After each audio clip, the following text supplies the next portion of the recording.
الحمد لله حمدا تنجلي بها ظلمات الآلام، الصلاة والسلام على سيدنا محمد قمر التمام وعلى آله وأصحابه مصابيح الظلام، وعلى المهتدين بأنوارهم إلى يوم القيام. أما بعد فأعوذ بالله من الشيطان الرجيم. بسم الله الرحمن الرحيم. قال الله تبارك وتعالى في القرآن المجيد والفرقان الحميد: هو الذي بعث في الأميين رسولا منهم يتلو عليهم آياته ويزكيهم ويعلمهم الكتاب والحكمة وإن كانوا من قبل لفي ضلال مبين، وآخرين منهم لما يلحقوا بهم وهو العزيز الحكيم. صدق الله مولانا العظيم وبلغنا رسوله النبي الكريم الأمين. إن الله وملائكته يصلون على النبي يا أيها الذين آمنوا صلوا عليه وسلموا تسليما. السلام عليك يا سيدي يا رسول الله. الصلاة والسلام عليك يا سيدي يا رسول الله، وعلى آلك وأصحابك يا سيدي يا حبيب الله. الصلاة والسلام عليك يا سيدي يا نبي الله، وعلى آلك وأصحابك يا سيدي يا نور الله. يا صاحب الجمال ويا سيد البشر، من وجهك المنير لقد نبر القمر، لا يمكن الثناء كما كان حقه بعد خدا بزرگ تو ہی قصہ مختصر. اللہ تعالیٰ کی حمد و ثنا حضور تاجدار مدینہ سرور قلب و سینہ امام الانبیاء سید المرسلین خاتم النبیین شفیع المذنبین جناب سیدنا احمد مجتبی حضرت محمد مصطفیٰ علیہ التحیۃ و ثنا کی بارگاہ عالیہ میں ہدیہ درود و سلام عرض کرنے کے بعد نہایت ہی واجب الاحترام سامعین ذو الاحتشام آپ احباب کے سامنے قرآن مجید برہان رشید کا کچھ حصہ تلاوت کرنے کا شرف حاصل ہوا. اللہ رب العزت کی بارگاہ میں دعا ہے اللہ تعالیٰ میری زبان پر حق جاری فرمائے، مجھے آپ کو سن سنا کر عمل پیرا ہونے کا جذبہ عطا فرمائے. آج کے اس مختصر دورانیے میں جس عنوان پر گفتگو ہوگی وہ ہے امام اعظم ابو حنیفہ رحمۃ اللہ علیہ کی حیات و خدمات. اللہ تعالیٰ آپ کے درجات کو بلند فرمائے. اللہ تعالیٰ آپ کے نقش قدم پر چلتے ہوئے امت کو علم نافع دینے اور آپ کی سیرت کے مطابق عمل صالح اختیار کرنے کی توفیق عطا فرمائے.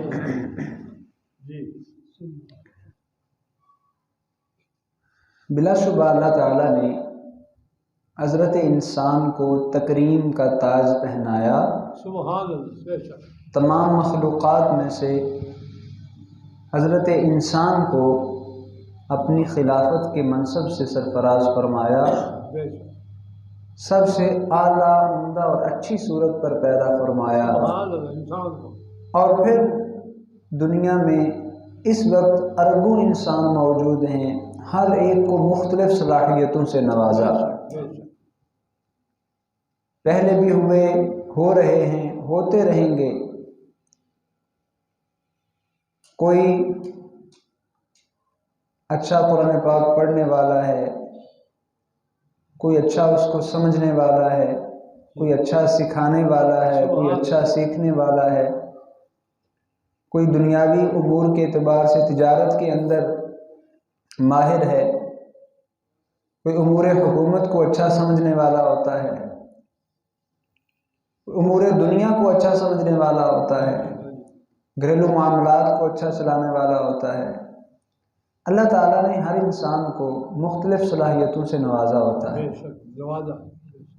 کچھ قرآن و سنت کی تشریحات کو اچھے انداز میں سمجھنے والا اور سمجھانے والا ہوتا ہے، اور کچھ ایسے بھی ہوتے ہیں جن کو اللہ تعالیٰ کئی صلاحیتوں کا جامع بنا دیتا ہے۔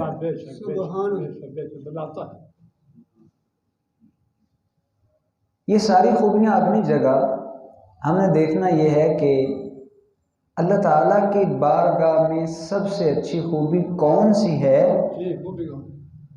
اور جن کو یہ خوبی ملی ان کا مقام اور مرتبہ کیا ہے۔ حضور نبی کریم رؤوف الرحیم صلی اللہ علیہ وسلم کا ارشاد گرامی ہے، فرمایا من یرید اللہ بہ خیرا یفقہہ فی الدین۔ اللہ تعالیٰ جس سے بھلائی کا ارادہ فرماتا ہے اسے دین کی فقاہت اور سمجھ عطا فرما دیتا ہے۔ مال و دولت کا ملنا بلا شبہ نعمت ہے، جاہ و مرتبہ کا ملنا بلا شبہ نعمت ہے، عہدہ و حکومت کا ملنا بلا شبہ نعمت ہے، ملازمت کا ملنا بلا شبہ نعمت ہے، اولاد کا ملنا بلا شبہ نعمت ہے، دنیاوی علوم کا ملنا بلا شبہ نعمت ہے، دیگر دینی علوم کا ملنا بلا شبہ نعمت ہے، لیکن سب سے افضل نعمت اور سب سے بڑی بھلائی کون سی ہے؟ حضور نبی کریم صلی اللہ علیہ وسلم نے فرمایا وہ ہے فقاہت فی الدین۔ کہ باقی ساری نعمتیں اپنی جگہ، لیکن من یرید اللہ بہ خیرا یفقہہ فی الدین، جو اللہ رب العزت کی بارگاہ میں سب سے بڑی خیر ہے، سب سے بڑی بھلائی ہے، اور جس بندے سے اللہ تعالیٰ اس بھلائی کا ارادہ فرماتا ہے اسے پھر دین کا فقیہ بنا دیتا ہے، اسے دین کی سمجھ عطا فرماتا ہے۔ حضرات صحابہ کرام علیہم رضوان کے بعد اس امت میں جن کو فقاہت، علمیت، تقوی و طہارت اور اعزازات و کرامات کے اندر بلند مرتبہ حاصل ہے، وہ امام الائمہ سراج الامہ امام اعظم ابو حنیفہ حضرت نعمان بن ثابت رضی اللہ تعالی عنہما کی ذات گرامی، کہ اللہ تعالیٰ نے آپ کو فقاہت فی الدین نصیب فرمائی۔ اگر آپ کی سوانح کو دیکھا جائے، سن 80 ہجری میں آپ کی ولادت ہوئی اور سن 150 ہجری میں آپ کی شہادت ہوئی۔ 70 سالہ آپ کا ٹوٹل دور حیات ہے۔ 20 سال کی عمر کے آپ تھے تو آپ نے اعلیٰ علوم حاصل کرنا شروع فرمائے، باقی سارے علوم و فنون سے آپ فارغ ہوئے اور اعلیٰ علوم حاصل کرنا شروع کیے۔ علماء کرام نے آپ کے اساتذہ کی تعداد 4000 بتائی ہے۔ آپ اندازہ فرمائیں کہ 4000 اساتذہ کرام سے آپ نے علم دین حاصل فرمایا۔ امام اعظم ابو حنیفہ رضی اللہ تعالی عنہ نے 4000 اساتذہ کرام، ایک بہت بڑا عدد ہے، بہت بڑی تعداد ہے۔ اور کہاں کہاں آپ نے اپنے ان علمی اسفار کے لیے اپنے وطن کو چھوڑا؟ کوفہ، بصرہ، حرمین شریفین، اس وقت کے جو علمی مراکز تھے یہی مقامات تھے۔ کوفہ میں حضور علیہ الصلوۃ والسلام کے صحابہ کرام علیہم رضوان کی ایک بہت بڑی تعداد، کوفہ میں 70 بدری صحابہ وہاں موجود تھے جو لوگوں کو حضور علیہ الصلوۃ والسلام کی احادیث کا علم دیتے تھے۔ سبحان اللہ، سبحان بیعت رضوان میں شامل ہونے والے سینکڑوں صحابہ وہاں موجود تھے جو حضور علیہ الصلوۃ والسلام کی احادیث کی لوگوں کو تعلیم دیتے تھے۔ سبحان کوفہ اپنے دور کا علمی مرکز تھا، وہیں پر آپ کی پیدائش ہوئی اور وہیں پر آپ کی پرورش اور تحصیل علم کا سلسلہ شروع ہوا۔ پھر بصرہ، وہ بھی علمی مرکز تھا اس دور کا۔ صحابہ کرام علیہم رضوان کی ایک بہت بڑی جماعت نے وہاں بھی لوگوں کو حضور علیہ الصلوۃ والسلام کے احادیث اور فرامین کے علم سے فیضیاب فرمایا۔ اور پھر حرمین شریفین کی تو بات ہی کیا ہے، مدینہ منورہ اور مکہ مکرمہ کے اندر حضور علیہ الصلوۃ والسلام کے صحابہ کی تعداد، تو حضرت امام اعظم ابو حنیفہ رحمہ اللہ تعالیٰ نے 55 حج کیے، اور ان 55 حج کا بنیادی مقصد کیا تھا کہ جب بھی آپ تشریف لے کے جاتے وہاں مقصود علم دین کی تحصیل ہوتی۔ سبحان اللہ، کسی بھی شخصیت کی ہم نے اگر حقیقت کو جاننا ہو تو ان دو چیزوں کو پیش نظر رکھ کے اس شخصیت کی ساری زندگی کا مطالعہ کر لیا جائے، ہمیں پتہ چل جائے گا، اس شخصیت کے بارے میں ہمیں اندازہ ہو جائے گا کہ اس شخصیت کا مقام اور مرتبہ کیا تھا۔ اور وہ دو چیزیں کیا ہیں؟ حقوق اللہ، حقوق العباد۔ اللہ تعالیٰ کے حقوق اس شخصیت نے کس انداز میں ادا کیے، بندوں کے حقوق کو اس شخصیت نے کس انداز میں پورا کیا۔ ہم امام اعظم ابو حنیفہ رحمہ اللہ تعالیٰ کی زندگی کا یہ جو مختصر عرصہ ہے، انہی دونوں چیزوں کے تحت دیکھتے ہیں، اور پھر اپنی زندگیوں کے راستے کا، اپنی زندگیوں کا رخ متعین کرنے کی کوشش کرتے ہیں کہ کیا ہم اپنے سلف اور بزرگوں کے طریقے کو فالو کر رہے ہیں، اس کی اقتداء اور پیروی کر رہے ہیں، یا کوتاہیاں موجود ہیں؟ اگر کوتاہیاں ہیں تو وہ کس حد تک ہیں، اور ہمیں کس انداز میں ان کوتاہیوں کو ختم کرنا چاہیے، کس انداز میں خود کو سلف صالحین کے طریقے پر لے کے جانا چاہیے۔ حضرت امام اعظم ابو حنیفہ رحمہ اللہ تعالیٰ، آپ کا علمی مقام، فقہی مقام بہت بلند و بالا ہے، اتنا بلند و بالا کہ امام مالک رحمہ اللہ تعالیٰ جو فقہ مالکی کے امام ہیں، جنہیں امام مدینہ منورہ کہا جاتا ہے، امام مدینہ الرسول کہا جاتا ہے، امام اعظم ابو حنیفہ رحمہ اللہ تعالیٰ کے علمی مقام اور مرتبہ کے حوالے سے ارشاد فرماتے ہیں کہ اللہ تعالیٰ نے ان کو یہ علمی مقام عطا فرمایا تھا کہ اگر وہ اپنے دلائل کے ذریعے کسی ستون کو دلائل کی بنیاد پر انسان ثابت کرنا چاہتے تو وہ ثابت کر سکتے تھے۔ اللہ تعالیٰ نے ان کو دلیل، استدلال، استنباط اور مد مقابل کے سامنے اسے پیش کرنے کا یہ ملکہ عطا فرمایا تھا کہ آپ ایک ستون کو جو ثابت کرنا چاہے کر سکتے اپنے دلائل کی بنیاد پر۔ یہ ان کا علمی مقام ہے، اور کہنے والے کون ہیں؟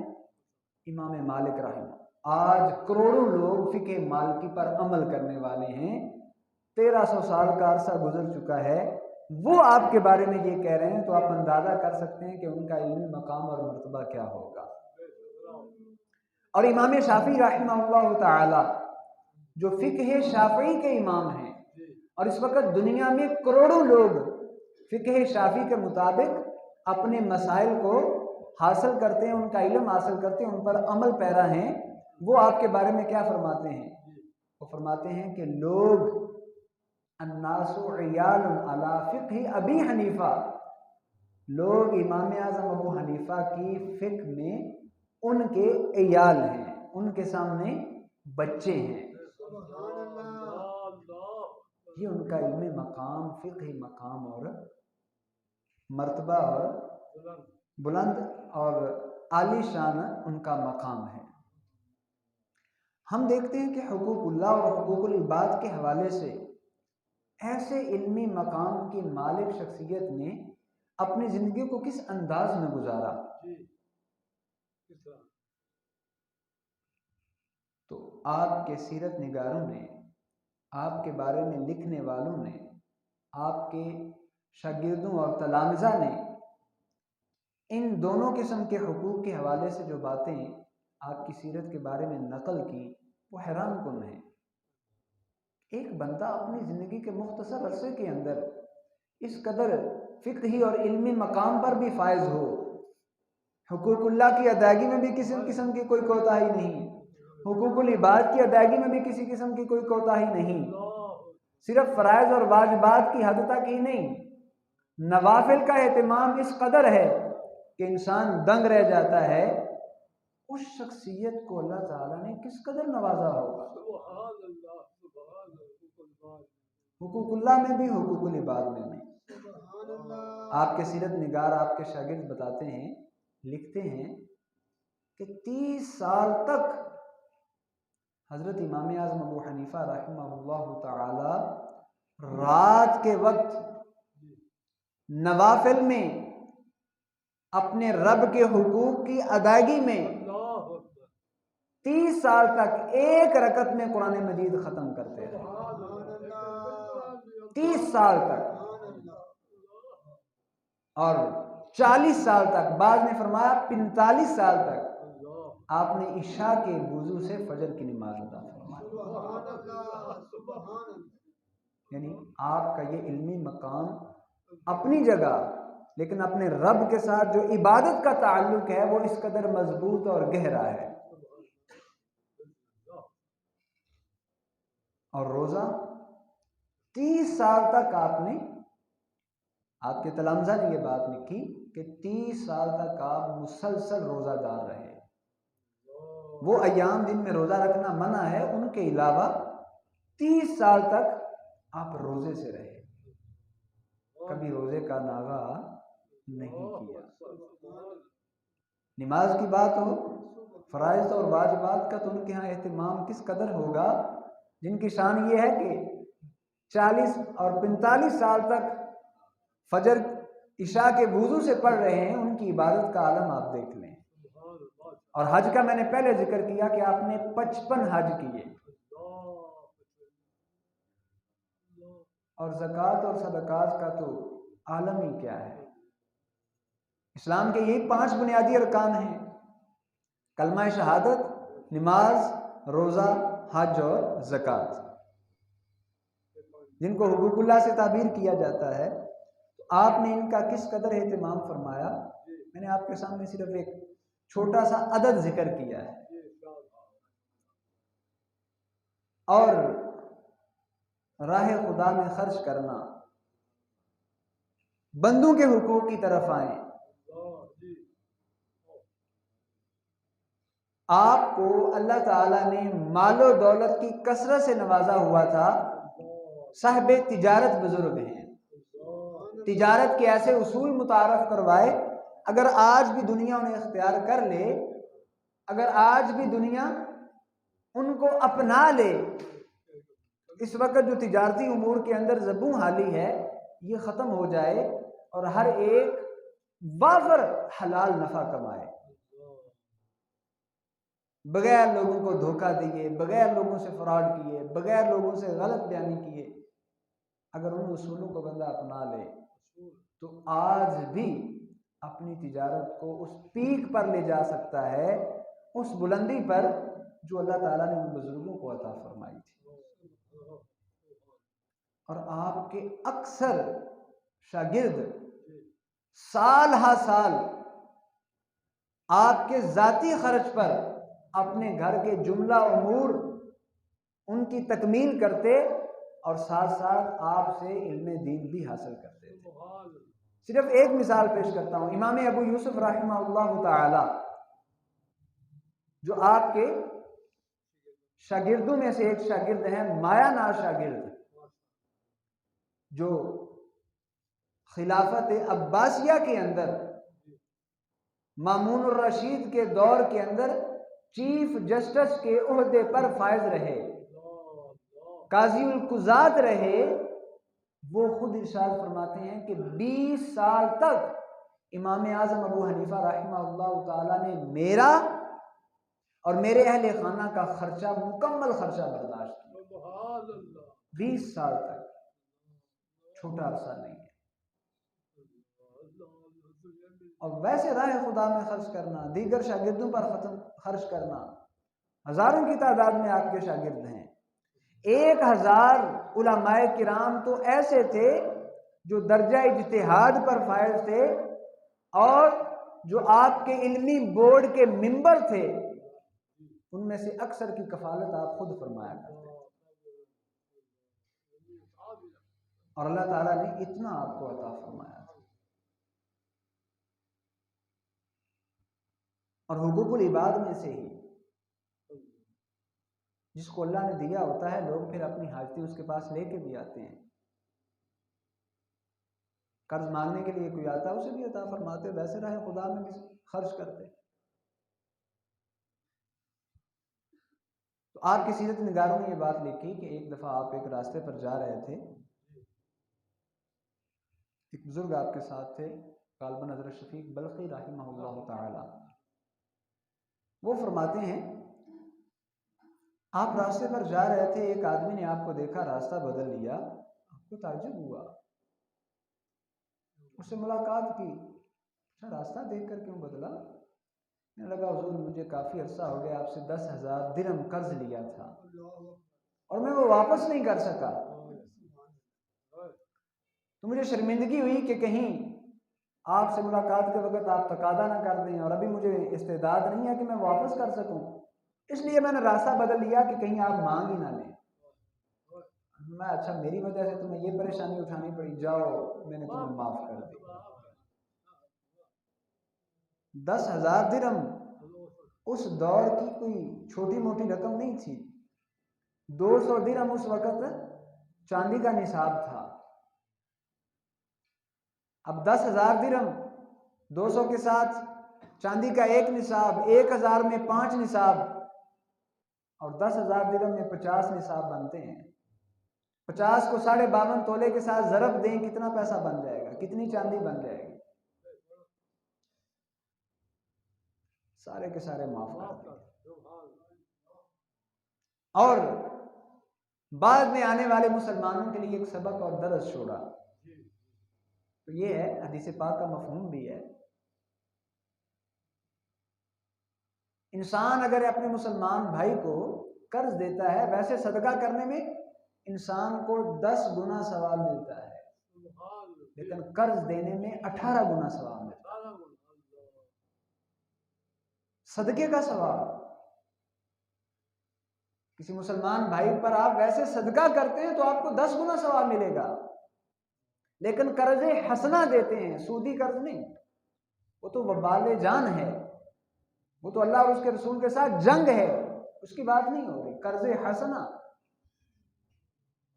اجر اللہ نے دینا ہے، اور اسی کا وعدہ ہے، من ذا الذی یقرض اللہ قرضا حسنا فیضاعفہ له اضعافا کثیرا۔ اللہ تعالیٰ پھر اتنا بڑھا دیتا ہے، اتنا بڑھا دیتا ہے، سنبھالے نہیں سنبھالا جاتا۔ بس اسی کی رضا کو انسان پیش نظر رکھ کے اپنے مسلمان بھائی کی حاجت کو پورا کرنے کے لیے اسے قرض حسنہ دے، تو اللہ تعالیٰ اسے کئی گنا بڑھا دیتا ہے، اور صدقے کا ثواب الگ سے ملتا رہتا ہے، 18 گنا تک۔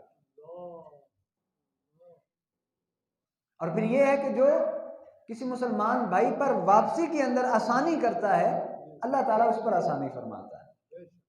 آپ نے کسی کو قرض دیا، ابھی وہ واپس نہیں کر سکتا، اسے تنگ نہ کیا جائے، آسانی دی جائے، تو آج اگر دنیا میں اسے آسانی دیں گے، قیامت والے دن اللہ تعالیٰ اس آسانی کرنے والے پر آسانی فرمائے۔ اللہ تعالیٰ ہمیں ایسی نیکیاں کرنے کی توفیق عطا فرمائے۔ اور پھر آپ کے تلامذہ یہ بات ارشاد فرماتے ہیں کہ کبھی بھی کسی نے آپ کے منہ سے کسی کی غیبت نہیں سنی۔ ہمارے عرف میں تو یہ ہے نا، کسی میں کوئی برائی پائی جائے اس کا ڈھنڈورا پیٹا جاتا ہے، اور بھی جو اس میں ہے وہی تو کہہ رہے ہیں۔ غیبت کا مطلب ہی ہے جس میں جو برائی ہے اسی برائی کو آگے اسی طرح بیان کر دیا جائے۔ بڑھا چڑھا کر بیان کریں گے تو غیبت کے ساتھ ساتھ بہتان بھی ہو جائے گا، وہ ڈبل گناہ۔ تو آپ نے کبھی بھی کسی کی غیبت نہیں کی۔ غیبت اتنا بڑا گناہ ہے کہ اپنے مردہ بھائی کا گوشت کھانے سے اسے تعبیر کیا گیا ہے، اور آپ نے کبھی بھی ایسا نہیں کیا۔ بندوں کے حقوق میں سے ایک حق یہ بھی ہے، کسی کی کوئی برائی دیکھیں، عیب دیکھیں، آنکھیں پھیر لیں، نظر آ جائے آنکھیں پھیر لیں، اور پھر ایسے سمجھیں کچھ دیکھا ہی نہیں ہے، کسی کے سامنے بیان نہ کیا جائے، کسی کے سامنے اس عیب کو اچھالا نہ جائے، کیونکہ یہ بھی حدیث پاک کا مفہوم ہے کہ جو آج کسی مسلمان بھائی کے عیب کو چھپائے گا، اللہ تعالیٰ قیامت والے دن اس کے عیبوں کو چھپائے گا۔ تو آپ نے کبھی زندگی بھر کسی کی غیبت نہیں کی، کبھی بھی غیبت نہیں کی۔ اب بندوں پر خرچ کرنے کا معاملہ ہو، قرض دینے کا معاملہ ہو، قرض معاف کرنے کا معاملہ ہو، یا بندوں کی برائیوں کو چھپانے کا معاملہ ہو، کبھی بھی ایسا نہیں کیا۔ حالانکہ اللہ تعالیٰ نے آپ کو یہ قوت عطا فرمائی تھی، آپ کو یہ باطنی بصیرت عطا فرمائی تھی کہ آپ کے تلامذہ نے، شاگردوں نے یہ بات لکھی ہے باقاعدہ فقہی مسائل کے اندر۔ آپ جب وضو خانے میں بیٹھ کر وضو فرماتے تو جو لوگ وضو کر رہے ہوتے، حدیث پاک کا مفہوم ہے کہ جب بندہ وضو کرتا ہے، کلی کرتا ہے، تو جو زبان کے گناہ ہوتے ہیں اس کلی کی برکت سے وہ دھل جاتے ہیں۔ جو زبان سے انسان نے کسی کی برائی کی ہو، کلی کی وجہ سے وہ نکل جاتے ہیں۔ ہاتھ دھونے سے ہاتھوں کے گناہ، چہرہ دھونے سے چہرے کے گناہ، بازوؤں سے بازوؤں کے گناہ، پاؤں دھونے سے پاؤں کے گناہ۔ اب یہ تو حدیث پاک کا مفہوم ہے، حضور نے فرمایا، یہ بات کنفرم ہے، گناہ دھلتے ہیں، لیکن وہ جو گناہ دھل رہے ہیں کوئی ایسا بھی ہے کہ اسے نظر بھی آتے ہوں؟ ایسی ہستیاں بھی ہیں جنہیں وہ نظر بھی آتے ہیں کہ بندوں کے گناہ دھل رہے ہیں، اور ان ہستیوں میں سے ایک ہستی آپ بھی تھے۔ آپ سے اس بارے میں 3 قول مروی ہیں کہ وضو کرنے والا جب وضو کرتا ہے اس کے جسم سے جو پانی مس ہو کر نیچے گرتا ہے اس کا کیا حکم ہے، وہ پاک ہے، ناپاک ہے، مکروہ ہے، کیا حکم ہوگا؟ 3 قول ہیں۔ فرمایا کہ جو جسم وضو کرنے والے کے جسم سے پانی زمین پر گرتا ہے وہ پانی پاک ہے، پاک کرتا نہیں ہے لیکن پاک ہے۔ جسم وغیرہ پر، کپڑوں وغیرہ پر لگ جائے تو اس سے کپڑے ناپاک نہیں ہوتے۔ دوسرا قول یہ ہے کہ وہ پانی مکروہ ہوتا ہے، اور تیسرا یہ ہے کہ وہ ناپاک ہوتا ہے۔ 3 قول ہیں۔ اب علماء نے ان میں فرق یہ کیا، اصل اللہ تعالیٰ نے آپ کو یہ جو باطنی بصیرت عطا فرمائی تھی کہ جس سے آپ لوگوں کے ان عیوب اور گناہوں کو دیکھ لیتے تھے جو اس پانی کے ساتھ دھل رہے ہوتے تھے، اسی حساب سے آپ نے 3 اقوال بیان فرمائے۔ اگر اعضاء پر کوئی گناہ نہیں ہوتا، جو پانی جسموں سے لگ کر نیچے گرتا ہے وہ پاک ہوگا۔ آدمی کو اس نے پاکی عطا فرمائی، خود بھی پاک ہے۔ اگر صغیرہ گناہ انسان نے انہی اعضاء سے کیے، اب وہ درجہ کراہت میں چلا جائے گا، اور کبیرہ کا مرتکب ہوا تو اب وہ پانی درجہ نجاست میں چلا جائے گا۔ یہ سب کچھ دیکھنے کے باوجود جن کو اللہ تعالیٰ نے یہ قوت عطا فرمائی تھی، فلاں بندہ یہ گناہ کر کے آیا ہے، یہ دیکھ بھی رہے ہیں، اللہ دکھا بھی رہا ہے، لیکن کبھی کسی کی غیبت، کبھی کسی کی برائی، کسی کی ٹو میں، ہم تو ٹو میں رہتے ہیں، پیچھے پڑے رہتے ہیں، تلاش کرتے رہتے ہیں کسی کی کوئی کمزوری ملے سے۔ جن کو اللہ سب کچھ دکھا رہا ہے وہ اللہ تعالیٰ کی بارگاہ میں گویا ہوتے ہیں، مولا مجھ سے اس قوت کو سلب فرما، مجھے لوگوں کی برائیاں نظر نہ آئیں۔ میں لوگوں کے گناہ نہ دیکھ سکوں۔ اور وہی ہستی بندوں کے ساتھ یہ معاملہ ہے، مخلوق کے ساتھ یہ معاملہ ہے، اخلاق حسنہ اور کریمہ کا یہ عالم ہے۔ آپ کے شاگرد حضرات فرماتے ہیں کہ کبھی بھی کسی کے ساتھ غصے سے بات نہیں کی، گفتگو کا لہجہ انتہائی مٹھاس بھرا، اور جو گفتگو کرتا بس وہ اس لہجے کا عادی ہونے کے ساتھ ساتھ اس لہجے کا عاشق بھی بن جایا کرتا ہے۔ اس قدر متحمل مزاج، اس قدر لہجے کی مٹھاس اور اس قدر عمدہ اخلاق کے مالک تھے۔ اور پھر دوسرا پہلو یہ بھی ہے، بندے کی زندگی کے اندر جو اتنے بڑے مقام اور عہدے پر فائز ہو، جن کو اللہ تعالیٰ نے یہ مقام اور مرتبہ عطا فرمایا ہو کہ حضرات صحابہ کرام علیہم رضوان کے بعد ان کا علمی فقہی مقام یہ ہے کہ وہ اس امت کے سب سے بڑے عالم گردانے جاتے ہیں، اس امت کے سب سے بڑے فقیہ گردانے جاتے ہیں، اور تمام ائمہ نے مل کے آپ کو جو لقب دیا ہے وہ امام اعظم کا لقب ہے، وہ امام الائمہ یعنی اماموں کے امام کا لقب ہے، وہ سراج الامہ یعنی امت کے چراغ اور امت کے سورج کا لقب ہے۔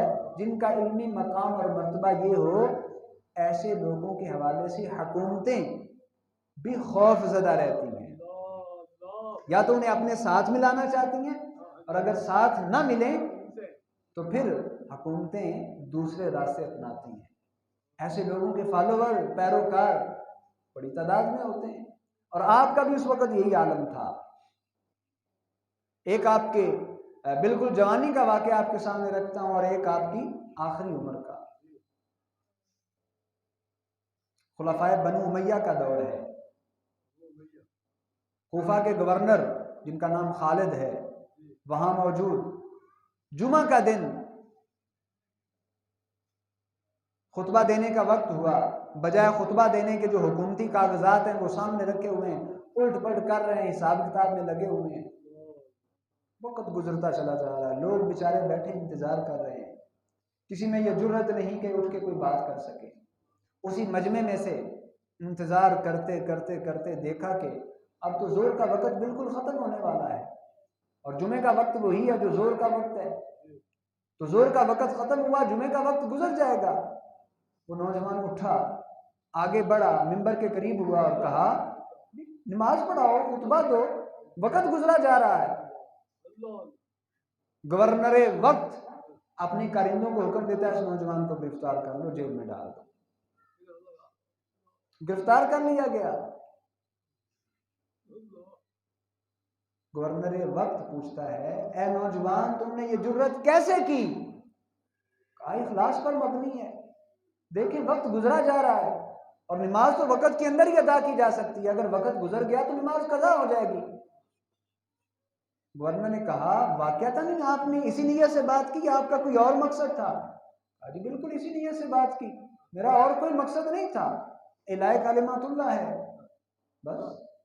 کہا ٹھیک ہے، اس نوجوان کو چھوڑ دو، اور گورنر وقت نے آپ کی بات پر کان دھرتے ہوئے اپنے امور کو نمٹا کر فوراً نماز پڑھائی، اور آپ نے اپنے اس نوجوانی کے اندر یہ کلمہ حق کہہ کر قیامت تک آنے والے نوجوانوں کو یہ سبق اور درس دیا، جب شریعت کے امور کی سر بلندی اور عظمت کی بات ہو، چاہے سامنے وقت کا گورنر اور بادشاہ ہی کیوں نہ ہو، اعلاء کلمات اللہ کے لیے زبان کو بند نہیں رکھنا، اسے کھولنا ضرور ہے۔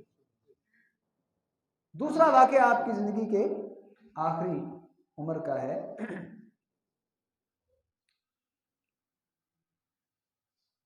ہوا کچھ یوں، یہ جو تابعین اور تبع تابعین کا دور ہے، اس دور میں مختلف فتنوں نے سر اٹھایا تھا۔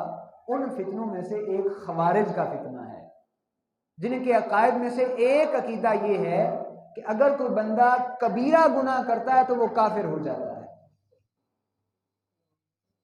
ایسا شخص یا تو توبہ کرے، کفر سے توبہ کرے، یا پھر یہ ہے کہ اس کی زندگی کا خاتمہ کر دیا جائے، وہ واجب القتل ہے۔ تو اس وقت کے اس عقیدے کے علم برداروں میں سے ایک شخص ضحاک تھا، آپ گفا میں تھے، اس نے بصرہ کے اندر تقریباً 6000 مسلمانوں کا قتل عام کیا اور وہاں سے کوفہ کی طرف رخ کیا، اور کوفہ میں اس وقت حضرت عمر بن عبدالعزیز کے بیٹے عبداللہ گورنر تھے۔ بنو امیہ کا دور خلافت تھا۔ وہاں آ کر اس نے ان کے ساتھ بھی لڑائی کی، اپنے لشکر کے ساتھ آیا اور ان پر غلبہ پا لیا، تسلط قائم ہو گیا، اور آتے ہی اس نے پہلا اعلان یہ کیا، یہاں کے جتنے بھی رہنے والے لوگ ہیں یہ سارے کے سارے مرتد ہو چکے ہیں۔ یعنی خوارج کا عقیدہ یہ تھا کہ جو ہمارے عقیدے پر نہیں ہے وہ سارے کے سارے کافر ہیں، وہ مرتد ہیں، اور اس نے کہا کہ تم سارے کے سارے مرتد ہو، اعلان کروا دیا، لہذا علل اعلان میرے سامنے آ کر اپنے کفر سے توبہ کرو، جو ایسا نہیں کرے گا اس کو قتل کر دیا جائے۔ اور آپ کا اس وقت شہرہ تھا، نام تھا، سب سے پہلے اسی ضحاک کے سامنے پکڑ کر آپ کو پیش کیا گیا۔ اس نے کہا اے شیخ اپنے کفر سے توبہ کرو۔ آپ نے فرمایا میں ہر کفر سے توبہ کرتا ہوں۔ اس نے کہا ٹھیک ہے جاؤ۔ اب وہاں سے چل پڑے۔ اسی کے کسی کارندے نے، چمچے نے کہا اس نے آپ کے کفر سے توبہ کیا، یہ تو آپ کو ہی مات دے کے چلے جا رہے ہیں۔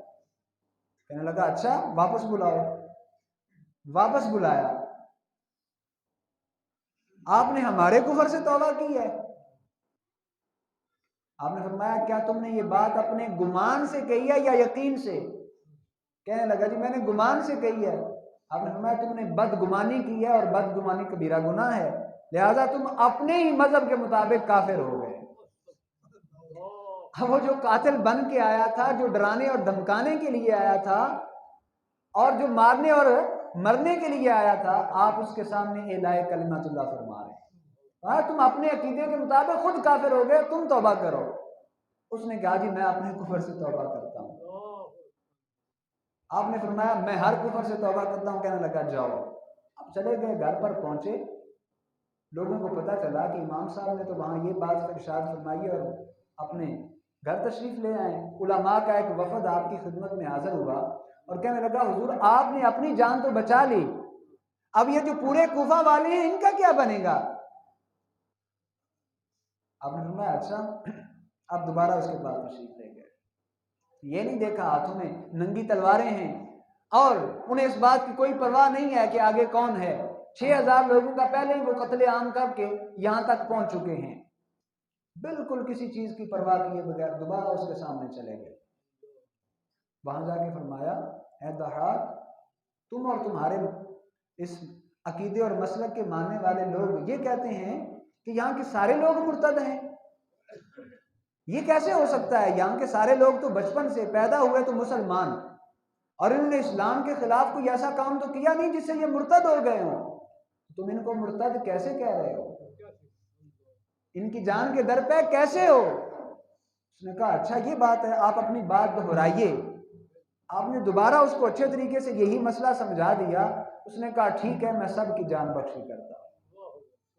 اپنی جان بھی بچائی، اہل کوفہ کی جان بھی بچائی، اور اس جابر حکمران کے سامنے جس نے اپنی تلوار کے بنیاد پر تسلط اور غلبہ حاصل کیا تھا، کلمہ حق کو بلند کیا اور قیامت تک آنے والے لوگوں کے لیے یہ سبق اور درس چھوڑا کہ سامنے کوئی بھی ہو، جتنا مرضی بڑا دشمن ہو، چاہے وہ ہاتھ میں تلوار یا بندوق یا جو بھی بڑا ہتھیار پکڑے بیٹھا ہو، تمہاری جان لینے کے در پہ ہو، ارادہ کر چکا ہو، وہاں بھی کیا کرنا ہے؟ اللہ اور اس کے رسول کے دین کی بات کرتے رہنا ہے، کلمہ حق کو بلند کرتے رہنا ہے۔ تو حقوق اللہ کی بات ہو، میں نے آپ کے سامنے یہ بات رکھی، اگر کسی بھی شخصیت کی زندگی کا مطالعہ کرنا ہو، ان دونوں پہلوؤں کو دیکھ لیا جائے کہ اس نے حقوق اللہ کس انداز میں پورے کیے۔ تو آپ نے قرآن سے بھی محبت کی، 30 سال تک نوافل کے اندر ایک رکعت میں پورا قرآن پاک ختم کرتے رہے، اور پوری رات نوافل میں 45 سال تک عشاء کے وضو سے فجر کی نماز ادا فرماتے رہے، اور 70 سالہ زندگی کس چیز کے اندر گزری؟ قال اللہ و قال رسول اللہ صلی اللہ علیہ وسلم، یہی پڑھتے پڑھاتے ہی گزر گئی۔ اللہ تعالیٰ کے ساتھ اپنے حق کو اس انداز میں پورا کیا، 55 حج ادا کیے، 30 سال تک مسلسل روزے رکھتے رہے، یہ حقوق اللہ تھے، اور بندوں کے حقوق اس انداز میں پورے کیے۔ کتنے ہی ہزاروں علماء کرام کی کفالت کرتے رہے، اور بڑے بڑے علماء امت کو دیے، صرف علماء نہیں، مجتہدین، اور اندازہ کریں کہ ان کا یہ عمل بارگاہ رب العزت میں کتنا مقبول ہوا۔ آج ان کو دنیا سے رخصت ہوئے 1200 تقریباً 92 سال ہو چکے، اور اس وقت دنیا میں ایک تحقیق کے مطابق 55% لوگ فقہ حنفی پر عمل کر رہے ہیں۔ 55% لوگ، اندازہ کریں کہ جس فقہ کے وہ بانی ہیں ان کا بارگاہ رب العزت میں قبولیت کا عالم کیا ہے کہ دنیا کی مسلمانوں کی ایک سب سے بڑی تعداد میجورٹی جو ہے وہ اس فقہ پر عمل کر رہی ہے، اور قیامت تک یہی سلسلہ چلتا رہے گا، یہاں تک کہ علماء نے یہ بات ارشاد فرمائی۔ آخری بات کر کے گفتگو ختم کرنے لگا ہوں کہ جب سیدنا عیسیٰ علیہ نبینا علیہ السلام قرب قیامت زمین پر تشریف لائیں گے، اور جناب سیدنا امام مہدی رضی اللہ تعالیٰ عنہ آپ کا ظہور ہوگا، اس وقت جس فقہ پر عمل ہوگا وہ فقہ حنفی ہی ہوگا۔ حضرت سیدنا عیسیٰ علیہ السلام حضور نبی کریم رؤوف الرحیم سے ڈائریکٹ دین اسلام کی تعلیم لیں گے، اور وہ فقہ حنفی کے مطابق ہوگی، اور امام مہدی رضی اللہ تعالیٰ عنہ بھی فقہ حنفی کے مطابق ہی مسائل کا استنباط کریں گے اور عمل فرمائیں گے۔ یہ اللہ رب العزت کی بارگاہ میں، حضور نبی کریم رؤوف الرحیم صلی اللہ علیہ وسلم کی بارگاہ میں اس فقہ اور اس امام صاحب رحمہ اللہ تعالیٰ کی قبولیت کا عالم ہے۔ اللہ رب العزت کی بارگاہ میں دعا ہے کہ اللہ تعالیٰ ہمیں ان کے مقام اور مرتبے کو سمجھ کر ان کی سیرت اور صورت کے مطابق اپنی سیرت اور سیرت کو ڈھال کر اپنی زندگیوں کو بہتر بنانے کی توفیق عطا فرمائے، آمین و آمین۔